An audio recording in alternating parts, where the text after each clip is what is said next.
Welcome to the Kelly File, everyone. I'm Megyn Kelly, live from the world headquarters of Fox News in New York City. Tonight,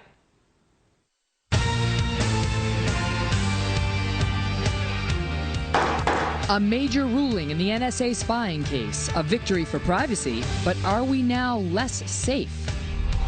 Plus, a decorated Marine now at risk of losing his career for trying to save lives. Wait till you hear why he is now in the crosshairs. And a carjacking at an upscale mall. A couple just finishing their holiday shopping when the man is gunned down dead. We'll have the very latest and what you need to know to stay safe.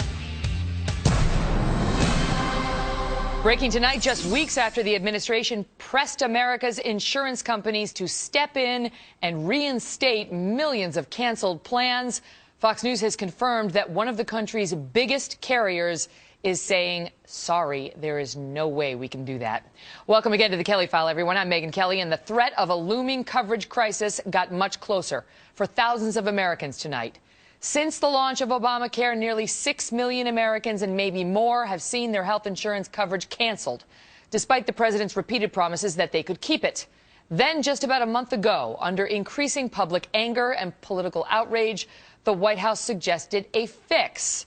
The president stepped to the microphones and asked insurers to reissue the plans that were canceled thanks to his law. The bottom line is insurers can extend current plans that would otherwise be canceled into 2014, and Americans whose plans have been canceled can choose to re-enroll in the same kind of plan. But it was discretionary. And now Aetna, one of the country's largest insurers with more than 50 million customers, is rejecting the president's fix. Mark Thiessen is a fellow at the American Enterprise Institute and a former speechwriter for President George W. Bush, also a columnist at the Washington Post. Mark, good to see you. And so now we have, this is the largest insurance carrier to go on record as saying no directly to the president, the third largest in the country, to say your fix will not work for us. And so it really puts sort of an empty promise into the president's words we just listened to. Yep, another broken promise. I mean, look, this just shows how powerless this administration is to fix the train wreck that they set in motion.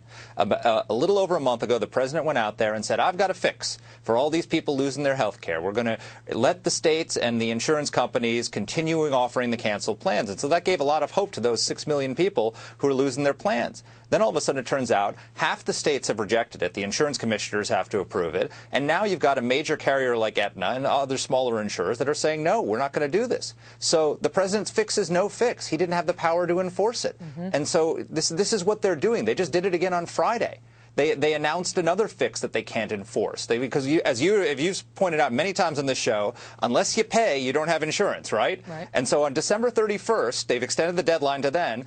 A lot of people they know are not going to have paid up and are not going to have care. So what they've done is Kathleen Sebelius went out and said, we're urging insurers to let them pay after December 31st. We're urging them to accept partial down payments of their first month's premium. We're urging insurers to let them keep their doctor even if they're not in their plan. They have no authority to enforce any of this. So people are going to lose their doctors, lose their plans, lose their insurance, and they can do nothing about it. Right. And so when we get to January 1st of 2014, Mark, we're now looking at a situation where, because this whole fix, I mean, the president's critics said it was political, you know, that he knew that this was an empty promise, but he was just trying to say, hey, look, I tried to keep my promise. But when we get to that date, we are actually going to have millions of Americans potentially who are now not covered, who were covered prior to Obamacare. Absolutely. I mean, look, these are the numbers. They have signed up 365,000 people on the exchange websites, the federal and state exchange websites. Let's give them another 800,000 people or so that they've gotten into Medicare. So 1.2 million roughly people. Medicaid. 1.2 million people that they've signed up. Never mind that 25% of those, as many as 25% of those, didn't actually get their forms sent to the insurers. And never mind that they haven't paid yet. Let's give them credit for 1.2.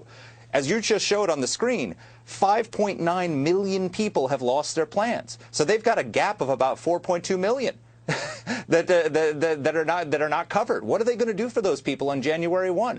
Even if let's say half of those people find coverage somewhere in the private market, you've still got millions of people who have lost their insurance, who are insured today, are going to be insured on December 31st and are going to be uninsured on January 1 because of Obamacare. And the president's, a solution to that was that fix that we ran the soundbite of, and now you've got, a company as large as Aetna saying, nothing doing, Mr. President, we're not in on it. And so if you've got Aetna and we're fearing a cancellation notice, it may still come, or if you already got one and thought that it was going to be reversed, Aetna now saying it's not going to be. And so the deadline is looming. Mark, thank you.